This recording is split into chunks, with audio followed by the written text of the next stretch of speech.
পরদেশে থাকতে গেলে ভাই কেঁচড়া রুমে থাকতে হয়। এই যে বিছানা, এই যে জুতা, এই যে থালা, এই যে জল কিনে খাচ্ছি আমরা কলকাতা মার্কেটে। আর এই যে আমি সব বন্ধনের জ্বালায় এখানে পড়ে আছি। কি করবো, কিছু করার নেই। এই যে কেঁচড়া রুমে আর বাড়িতে মাথা খারাপ, একটা নোংরা থাকলে কত গালাগালি। আর এখানে কত নোংরা আছে তাও কেউ বলি না, সে নিজের মতন থাকে, খায়, ঘুমায়।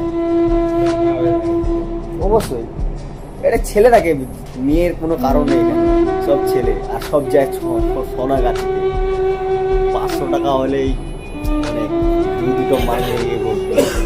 হ্যাঁ, সোনা গাছিতে কলকাতায় আছি আমরা। এছাড়াও বাস করি আর কাজ করি, চপিং, ক্যাচি, সব কিস্তির জ্বালায় আছে না এখানে। অনেকজন যায়, অনেকজন, একজন দুজন না, 1000 জন আছে কেঁচড়া।